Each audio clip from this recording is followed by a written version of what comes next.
C'è un'opera talmente famosa da essere diventata quasi il simbolo dell'arte e la figura femminile ritratta è talmente iconica da essere diventata quasi il simbolo della bellezza. Eppure questo dipinto nasconde qualche segreto di interpretazione.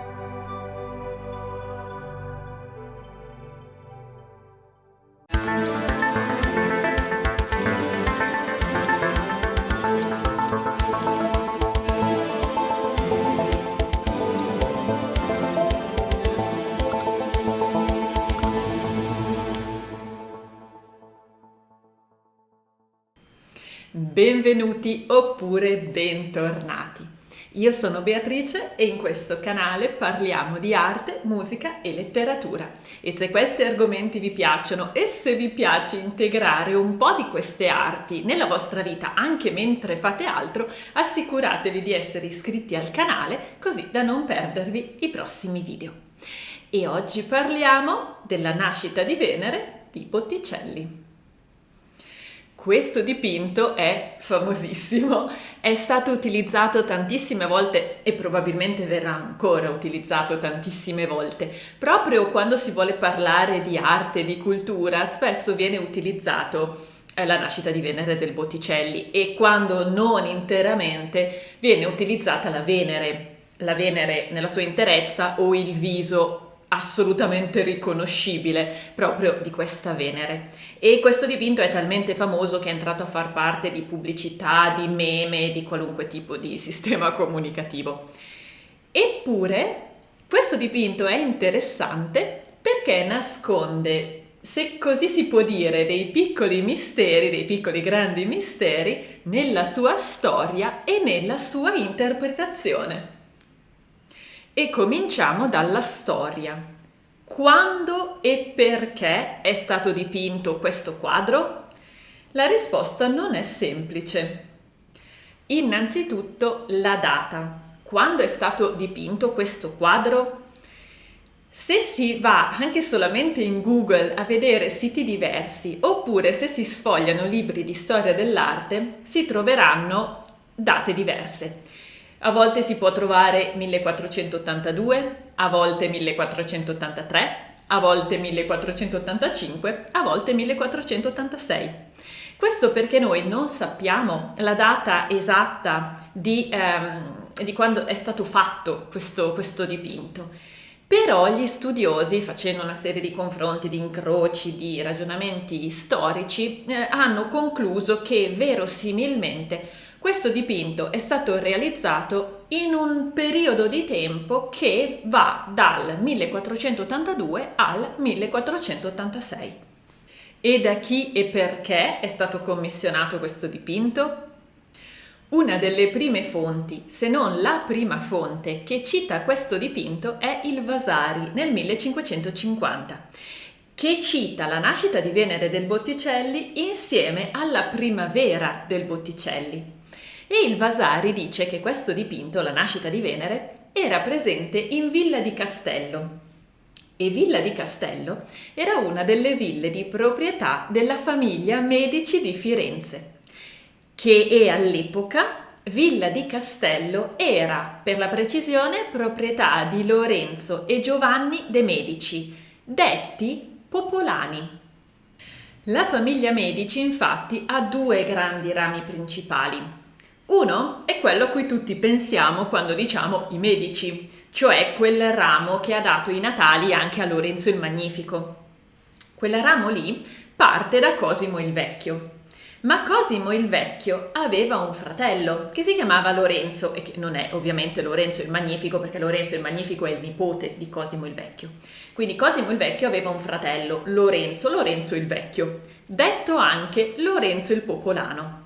Ecco, da lì parte il ramo della famiglia Medici detto Popolano. Parentesi, proprio alla famiglia Medici ho dedicato un video, quindi se non l'avete ancora visto e se vi va, date un'occhiata proprio al video dedicato alla famiglia Medici. Lì parliamo un po' delle maggiori figure di questa famiglia e vediamo a grandi linee la sua evoluzione, dalla sua nascita fino alla sua trasformazione in ducato. E quindi insomma lì ovviamente raccontiamo di Cosimo il Vecchio, di Piero, di Lorenzo il Magnifico e arriviamo fino al Duca Cosimo I. E curiosità, ora abbiamo parlato e parliamo ancora un poco di questi Giovanni e Lorenzo de' Medici detti Popolani.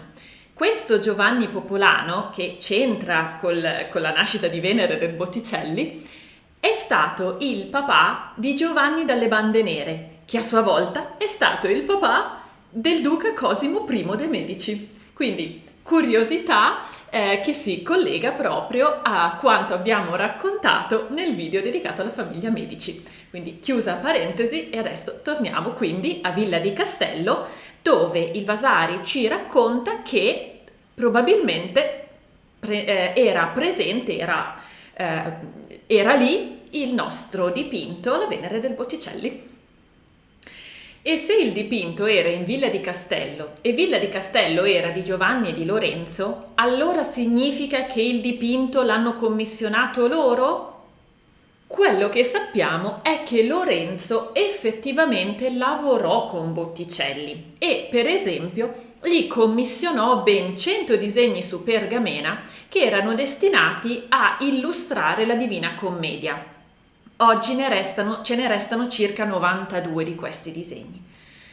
Va bene, ma Lorenzo commissionò anche la nascita di Venere a Botticelli?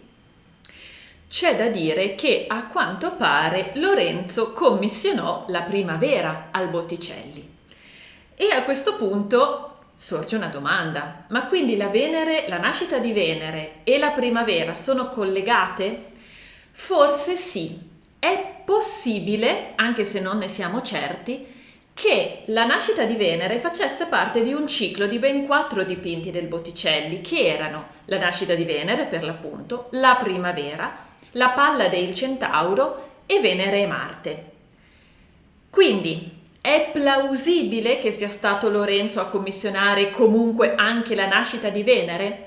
Plausibile è plausibile, ma non ne siamo certi, in realtà non lo sappiamo.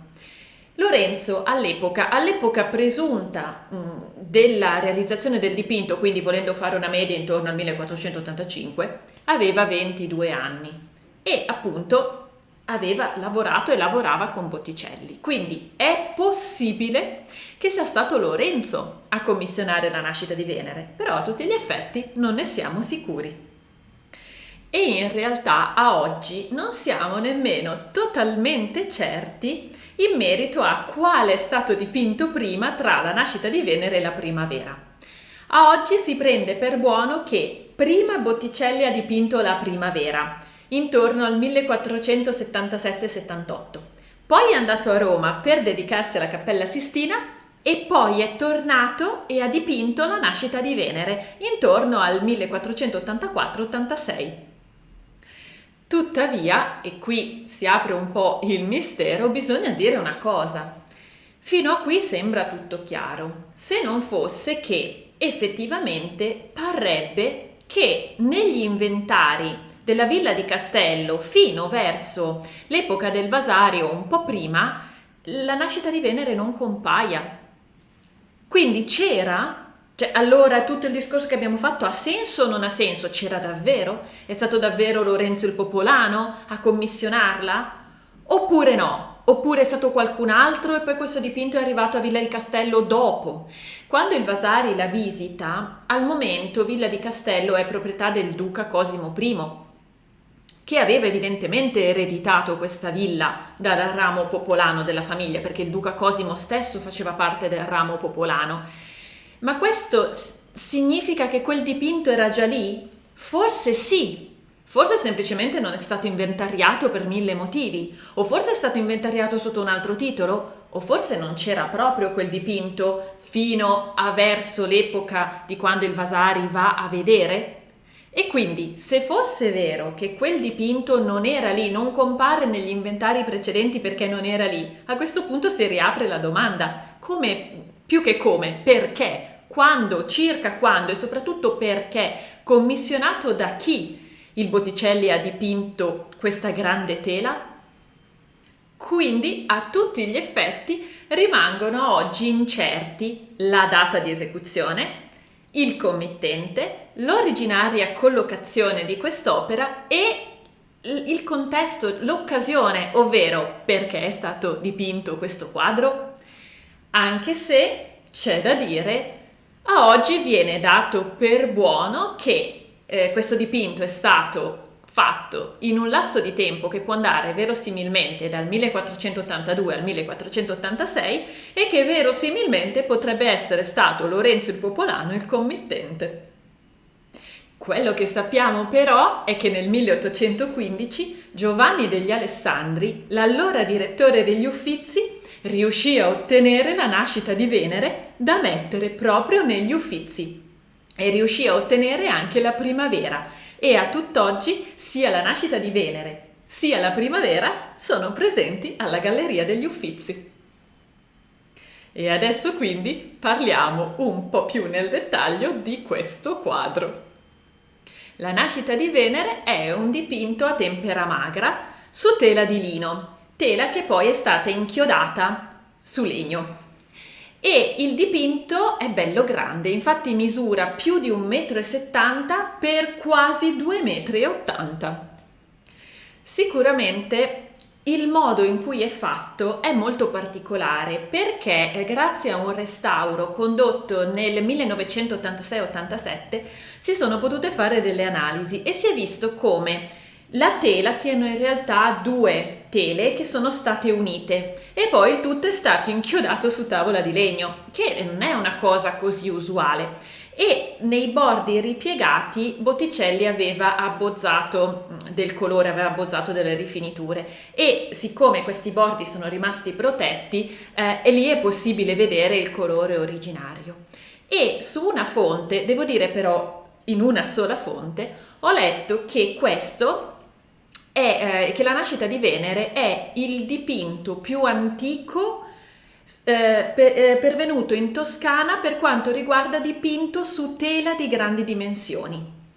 Devo dire, solo una fonte ha riportato questa cosa, però comunque mi sembrava importante e perciò io la riporto. E un'altra cosa interessante per quanto riguarda la preparazione del dipinto è la sua base. Infatti il pittore, dopo aver creato il suo supporto, lo deve preparare. E a quanto pare Botticelli l'ha preparato in un modo particolare e qui però le fonti dicono prevalentemente due cose diverse. C'è chi parla di polvere alabastrina e c'è chi parla di colore azzurrognolo. La polvere alabastrina solitamente è bianca o comunque è un bianco traslucido, può essere addirittura un bianco giallastro. Quindi c'è chi dice che Botticelli abbia steso questo strato alabastrino, quindi verosimilmente bianco o al limite bianco appena giallastro, e chi dice che Botticelli abbia steso una preparazione azzurrognola. In ogni caso, parrebbe che Botticelli abbia steso questa preparazione particolare per ottenere una resa coloristica particolare. Infatti, quello che poi Botticelli fa è andare a lavorare con dei colori molto trasparenti, molto velati, molto traslucidi, proprio per ottenere questo effetto quasi trasognato, ed è esattamente quello che ottiene. E poi Botticelli è andato anche ad applicare diverse dorature. Perché questa cosa? Qui le risposte possono essere due, che non si escludono affatto l'una con l'altra. Una risposta può essere: era un dipinto particolarmente prezioso che doveva essere posto in un ambiente particolarmente raffinato. Oppure le dorature servivano a lumeggiare particolarmente nel caso l'ambiente non fosse stato particolarmente illuminato, quindi l'oro in quel caso avrebbe aiutato. Chiaramente queste due risposte che io ho trovato non si escludono a vicenda. Potrebbe essere vera solo una delle due, come potrebbero essere vere entrambe. O come forse potrebbe in realtà non essere vera nessuna delle due e Botticelli potrebbe aver voluto utilizzare l'oro proprio per impreziosire la vista di questo dipinto e quindi proprio per rendere questo soggetto mitologico. E tra un attimo poi vediamo mitologico in che senso. E adesso quindi, prima di proseguire con, se così vogliamo, i misteri riguardo la lettura del dipinto, andiamo a vedere questo dipinto nei particolari. Questo dipinto, che si chiama La nascita di Venere, ma che in realtà non rappresenta proprio il momento della nascita di Venere, ma rappresenta più l'arrivo di Venere sull'isola di Cipro. Quindi in un certo senso forse avrebbe anche potuto chiamarsi L'arrivo di Venere all'isola di Cipro. Però insomma si chiama La nascita di Venere e quindi adesso andiamo a osservarlo nei dettagli.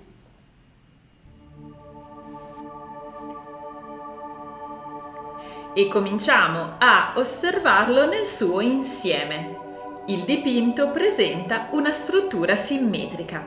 Abbiamo infatti al centro Venere, mentre a sinistra e a destra vi sono altri personaggi.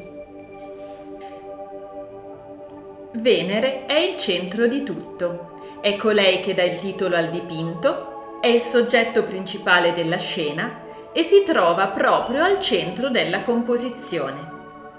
Venere è una donna giovane, con un corpo sinuoso e morbido dalla pelle chiarissima e con lunghi capelli di un biondo ramato. E Venere è nuda e si pone in quella che è la posizione della Venere pudica. La Venere pudica o Afrodite pudica è un modo di rappresentare questa divinità, che è detta così quando raffigurata nuda mentre si copre il seno e il pube. E Venere appare nel dipinto di Botticelli come una statua antica. La figura è particolare perché sacrifica la giustezza delle proporzioni a favore di una bellezza estremizzata. Possiamo notare infatti gli arti lunghi, soprattutto le braccia, anzi soprattutto il braccio sinistro che è in effetti troppo lungo, le spalle sfuggenti e anche il collo lungo e sinuoso da cigno. E il viso della Venere è ormai iconico, con i grandi occhi languidamente socchiusi e l'espressione ieratica. La testa è reclinata di lato e l'atteggiamento è quasi malinconico, ma seducente. E i lunghi capelli, appena trattenuti da una fascia chiara, svolazzano nel vento in morbidi vortici che ricordano le onde del mare. E Venere è in piedi sopra una grande conchiglia, così come dice il mito, che racconta proprio che Venere si prese una conchiglia per vascello. Ma la sua posizione sulla conchiglia è instabile. I piedi sono leggermente divaricati e il peso del corpo è sbilanciato sul piede sinistro. E, curiosità, Botticelli ha dato alla Venere una linea leggermente scura per rafforzarne il contorno e ciò la stacca molto dal resto del quadro, dandole una sorta di chiarore. E il suo incarnato luminoso rimanda quasi alle antiche statue in marmo. Ma vediamo ora chi sono gli altri personaggi raffigurati. Alla sinistra troviamo due figure sospese in aria, un uomo e una donna. L'uomo è Zefiro, che nella mitologia greca è la personificazione del vento che soffia da ponente, soprattutto in primavera. Qui Zefiro è rappresentato come un giovane seminudo dai capelli castani, coperto da un panneggio azzurro come l'aria e con grandi ali marroni piumate che lo tengono in volo. La donna invece ha più interpretazioni, anche se una è l'interpretazione più verosimile. La prima interpretazione dice che questa donna sia Aura, la personificazione della brezza dolce. E a favore dell'interpretazione secondo cui questa figura femminile sarebbe Aura, abbiamo il fatto che ella alita dolcemente con la bocca aperta, così come si conviene a una brezza gentile. Inoltre, sembrerebbe verosimile pensare che questi due personaggi siano il vento e la brezza. Tuttavia, Aura era una figura piuttosto particolare. Si racconta infatti che Aura vivesse nei boschi dedicandosi solamente a combattere leoni e cinghiali e che fosse assolutamente vergine e orgogliosissima della sua verginità. verginità che un giorno le venne tolta quando Dioniso abusò di lei. Aura rimase incinta di Dioniso e nacquero 2 gemelli, ed ella li odiava così tanto che provò in tutti i modi a ucciderli e addirittura ne sbranò uno. Ora, tenendo quindi presente chi era Aura e la sua assoluta devozione alla verginità, sembra strano vederla abbracciata a un uomo. E infatti la seconda interpretazione è quella decisamente più credibile. La seconda interpretazione dice che questa figura femminile sia la ninfa Clori, dea della primavera e dei fiori. E questa identità sembra confermata da diversi particolari. Per esempio, la pioggia di fiori che cade nel vento, fiori rosa dai boccioli dorati. È la ninfa che li sparge, perché porta la primavera. E inoltre Clori è abbracciata a Zefiro, che era suo marito. Egli infatti la rapì, la sposò e la rese la dea della primavera. E si può vedere che sia Zefiro che Clori stanno soffiando. Zefiro, essendo il vento, soffia in modo più impetuoso e diretto, con le gote gonfie d'aria e le labbra serrate per dare più pressione, mentre Clori soffia delicatamente. Ed entrambi soffiano proprio in direzione di Venere. Se ci facciamo caso, infatti, vediamo come i capelli di Venere svolazzino proprio nella direzione in cui soffia il vento, cioè da sinistra verso destra, la nostra sinistra verso la nostra destra. E anche la conchiglia si sta muovendo da sinistra verso destra, infatti si sta avvicinando alla riva. Zefiro, ovvero il vento, ha quindi soffiato in una direzione precisa proprio per portare Venere a sbarcare sull'isola di Cipro. E proprio sulla riva dell'isola vi è ad accoglierla un'ancella che, stando al mito, è una delle ore. Questa ora ha i capelli di un castano ramato raccolti in una pettinatura ornata di trecce e indossa un vestito bianco, soffice e fiorato. Porta in vita una cintura di fiori e il suo collo è cinto da foglie. E se si fa fede al fatto che originariamente le ore sono le personificazioni divinizzate delle stagioni, secondo la tripartizione dell'anno greco che non distingue l'estate dall'autunno e che ha quindi 3 stagioni, si può pensare che questa ora sia proprio la primavera. E questa ora si fa trovare sulla riva, in punta di piedi, pronta con un mantello rosso ornato di fiori a coprire Venere. Venere che comunque non sembra né infastidita né imbarazzata della sua nudità dopo tutto, forse perché, essendo la dea della bellezza e dell'amore, è anche superiore a qualunque senso di umano pudore. Parentesi. In alcune interpretazioni questa ancella è stata identificata in una delle 3 grazie. Tuttavia è di solito più accettato che si tratti invece di una delle ore e più specificatamente della primavera. Il dipinto nel suo insieme è chiaro e luminoso e rimanda nettamente alla classicità nella sua forma più idealizzata. Le figure sono morbide e sinuose, eppure prive di profondità e di ombre. Le linee sono precise, il lavoro è quasi calligrafico nei suoi particolari ed è privo di pulviscolo atmosferico. La scena è di movimento, eppure le figure sono come cristallizzate in un tempo senza tempo, in una dimensione mitologica e mentale. E si possono notare le stranezze prospettiche nella dimensione degli alberi rispetto alle persone e anche nell'andamento della costa. Tutto il dipinto, infatti, non vuole ottenere realismo, ma una composizione armoniosa, equilibrata e bella da vedere. E proprio in merito all'armoniosità, di questa struttura, è interessante notare come l'arco disegnato dal mantello rosso sia in un certo qual modo complementare con l'arco disegnato dalle ali di Zefiro. Sembrano infatti disegnarsi due archi, uno che porta verso l'alto, il mantello, e uno che porta verso il basso, le ali di Zefiro. E al centro, al culmine di questi due archi, c'è proprio la testa di Venere. È in pratica come se le direzioni del dipinto portassero continuamente l'occhio dello spettatore proprio sul viso di Venere. E il tutto è ambientato sulla costa del mare. Un mare azzurro e leggermente increspato, che continua fino all'orizzonte, dove si incontra con il cielo. Cielo che, verso l'alto, sembra farsi più scuro e nuvoloso.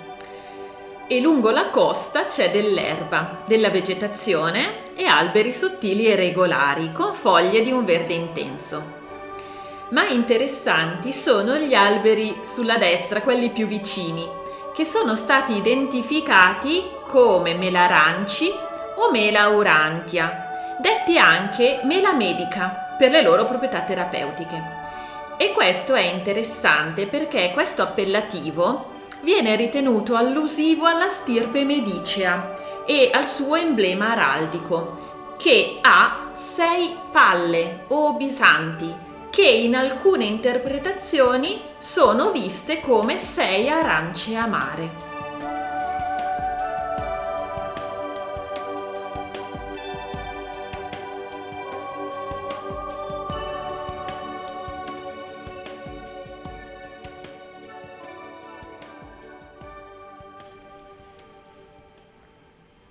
Ed eccolo qui questo bellissimo dipinto, che rappresenta, come dice il titolo, la nascita di Venere, ma che più nello specifico sembra proprio rappresentare l'arrivo di Venere all'isola di Cipro, che è una parte del mito. Sulla nascita di Venere, infatti, ci sono vari miti, come un po' sempre capita nella mitologia greca, ci sono varie versioni dello stesso mito. Però quello più conosciuto e più accettato, diciamo così, è quello che vede Venere nascere dalla spuma del mare, che in realtà non era proprio spuma di mare. Per raccontare il mito di Venere, infatti, dobbiamo fare un passo indietro all'inizio dei tempi, quando vi erano le divinità primigenie, Gea, la terra, e Urano, il cielo, che erano sposi, erano marito e moglie. Il problema è che Urano aveva un'attrazione incontenibile per la sua sposa, che quindi possedeva tutte le notti. E questo portava Gea a continuare a procreare, a continuare ad avere figli, che però Urano non voleva e quindi obbligava Gea a tenere dentro di sé nelle sue profondità, quindi nelle profondità della terra. Perciò Gea era obbligata a tenere nelle proprie profondità tutti questi figli. Ma alla fine questi figli divennero così tanti che Gea non poteva più sopportarne il peso e la sofferenza. E allora decise di porre fine a questa storia e darci un taglio. Letteralmente. Gea quindi, cavando il ferro dalle proprie profondità, ne fece una falce. Poi chiamò Crono, uno dei suoi ultimi figli, e gli chiese di evirare il padre. E così accadde. Alla sera, quando Urano si avvicinò a Gea per possederla di nuovo, Crono spuntò fuori dal suo nascondiglio e evirò il padre. Dal taglio del membro di Urano uscì un fiotto di sangue e da questo sangue nacquero varie figure mitologiche, ma non solo. Qui il mito ha 2 versioni principali. Una versione dice che il membro reciso di Urano venne gettato in mare e fecondò il mare. L'altra versione del mito dice che il membro reciso di Urano ebbe l'ultima eiaculazione e il seme finì nel mare. In ogni caso, proprio dal seme di Urano finito nel mare, nacque Venere, che per questo viene detto che nacque dalla spuma del mare, perché la spuma marina può ricordare il seme maschile.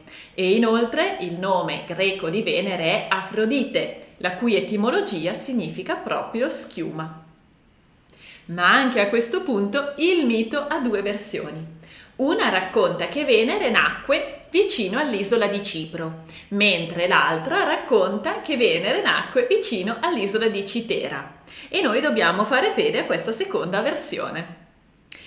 Questa seconda versione è infatti quella più conosciuta e sembra proprio quella a cui fa riferimento Botticelli, perché questa versione del mito dice che Venere nacque nei pressi dell'isola di Citera e poi, presasi una conchiglia per vascello, navigò fino a raggiungere le coste dell'isola di Cipro.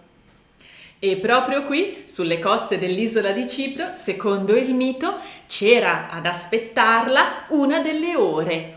Le ore erano le custodi della porta dell'Olimpo e una di queste ore stava proprio aspettando Venere ed era pronta per vestirla come si conviene e di condurla proprio sull'Olimpo. E infatti sembra proprio questo che dipinge Botticelli. Botticelli che probabilmente si rifà a un componimento di Poliziano, che a sua volta si rifà a Ovidio e alla Teogonia di Esiodo, che è un poema dove veniva spiegato l'origine e la nascita degli dei. Perfetto, quindi tutto chiaro. Botticelli dipinge una scena mitologica. Sì? Ma il problema è che molto probabilmente la lettura mitologica è solo quella di superficie. A quanto pare ci potrebbe essere una lettura un pochino più profonda. Sembrerebbe infatti che sotto questa patina, che poi non è una patina, diciamo sotto questo guscio di mitologia, si nasconda in realtà una lettura, o perlomeno una possibile lettura, che ha le radici nelle idee neoplatoniche che erano presenti nell'Accademia Medicea, l'accademia che era stata fondata dai Medici e che aveva sede a Villa Careggi. Questa accademia era stata infatti voluta e fondata da Cosimo il Vecchio per riunire letterati, poeti, artisti e uomini di cultura. E in questa accademia, che prima aveva un'altra sede, poi è stata portata a Villa Careggi e poi è sempre rimasta lì, in questa accademia si erano alla fine formate e circolavano tanto delle idee che potevano appartenere al neoplatonismo e una figura di spicco delle persone, delle personalità che animavano questa accademia era per esempio Marsilio Ficino. E una delle idee che venivano portate avanti in questa accademia era che l'uomo fosse l'unico animale che avesse contemporaneamente presenti sia la parte dell'anima sia la parte della materia e che fosse anche l'uomo l'unico animale dotato di ragione tale per cui poteva scegliere se elevarsi, se abbassarsi o se mantenere in equilibrio queste due componenti. E la scelta era possibile e mediata grazie alla guida dell'amore e della bellezza. E la particolarità di questo pensiero neoplatonico, soprattutto di questo pensiero presente proprio in Firenze, era il collegamento tra filosofia antica, mitologia e cristianesimo. E una delle conseguenze di questo modo di pensare fu la rilettura dei miti antichi in chiave cristiana. Quindi la riproposizione di eventi propri della mitologia, però riletti con un sottotesto cristiano. E parallelamente a questo si diffuse il concetto della ricerca della bellezza e dell'armonia, perché, sempre secondo questo pensiero, la bellezza e l'amore erano ciò che potevano innalzare l'uomo e era anche ciò che avrebbe guidato l'uomo verso Dio. E quindi si avevano scene mitologiche rilette in modo cristiano e il tutto all'interno di una ricerca di bellezza. E proprio qui arriva il dipinto La nascita di Venere, che, visto così, rappresenta la nascita di Venere, o più specificatamente Venere che è appena nata, ha preso la conchiglia e adesso sta approdando all'isola di Cipro.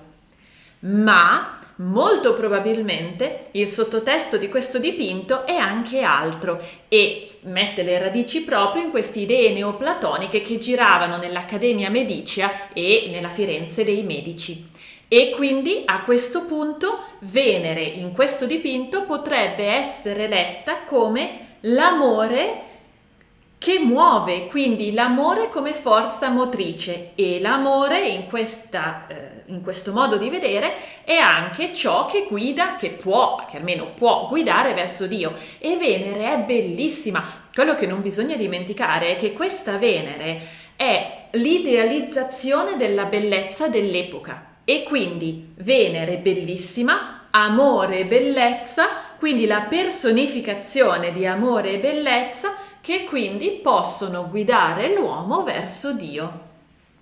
Ma non solo, ci potrebbero essere anche altri indizi. Per esempio, Venere è nuda, però nello stesso tempo si copre le parti più sensuali, quindi è la famosa Venere pudica. Quindi potrebbe rappresentare non tanto la nudità sensuale quanto la nudità come purezza. E c'è una delle ore che la sta aspettando per condurla all'Olimpo, quindi alla sede degli dei. Ma dall'altra parte ci sono Zefiro e Clori che potrebbero rappresentare invece l'amore carnale. Quindi ci potrebbe essere una sorta di unione tra amore carnale e amore puro. Ma non solo, in ultimo si può anche notare che Venere nasce dal mare, quindi dall'acqua. Nel mito no, tecnicamente Venere nasce in modo quasi carnale, però di fatto è vero anche che Venere sorge dalle acque e quindi questa cosa potrebbe addirittura essere un rimando all'acqua battesimale che purifica, quindi Venere che è nuda perché è pura, che nasce dalle acque, quindi il rimando alla fonte battesimale e all'acqua battesimale che purifica. E il tutto ovviamente in una struttura bellissima, equilibrata, perfettamente armoniosa e perfettamente pulita. Amore e bellezza. E infine ci sarebbe un'ultima curiosità, volendo avere questo sottotesto. Prima si diceva che quegli alberi, quelli più vicini, potrebbero essere alberi di mela medica. E questa mela medica sarebbe un rimando ai medici. Mela medica, medici, in un senso, ma anche nell'altro senso un rimando allo stemma mediceo. Sullo stemma mediceo ho fatto un breve video. Una delle varie interpretazioni, perché lo stemma mediceo contiene 6 sfere, una delle varie interpretazioni è quella che siano 6 arance amare. 6 arance, l'arancia, la mela sono frutti, o potrebbero addirittura essere 6 mele, ad ogni modo insomma è mela medica, quindi i medici. A quanto si potrebbe pensare, quegli alberi lì rappresenterebbero quindi i medici e perciò questo quadro potrebbe anche voler dire che Venere, amore e bellezza, approdano sulle coste della Toscana e poi raggiungeranno Firenze. E Firenze dove c'è, o comunque vicino a Firenze, dove c'è l'Accademia Neoplatonica dei Medici, o comunque chiaramente in Firenze ci sono i Medici. E quindi Venere, che personifica amore e bellezza, sta arrivando proprio sulla costa della Toscana per poi andare dove ci sono i Medici. E questa è l'interpretazione che si rifà al punto di vista neoplatonico, pensando proprio a che tipo di idee circolavano in Firenze in quel periodo per via anche dell'Accademia Medicea. Siamo sicuri di questa interpretazione di sottotesto? Naturalmente no. È possibile, è forse plausibile, ma non siamo sicuri. In effetti, diciamo che, visto così, il dipinto sarebbe puramente una scena mitologica e dopo tutto il titolo effettivamente parla di nascita di Venere. E io vi ringrazio tantissimo di aver visto questo video ed essere rimasti con me fin qui. Penso che probabilmente il dipinto lo conoscevate, fatemi sapere se conoscevate anche tutte queste storie strane che ci sono dietro. Fatemelo sapere lasciandomi un commento. E se questo video vi è piaciuto lasciatemi anche un mi piace. E naturalmente, se questi argomenti vi piacciono, iscrivetevi al canale e attivando la campanella vi dovrebbero anche arrivare le notifiche, così che sarete informati ogni volta che pubblico un nuovo video. Direi che per questo video è tutto, io vi ringrazio ancora e vi do appuntamento al prossimo video. Ciao!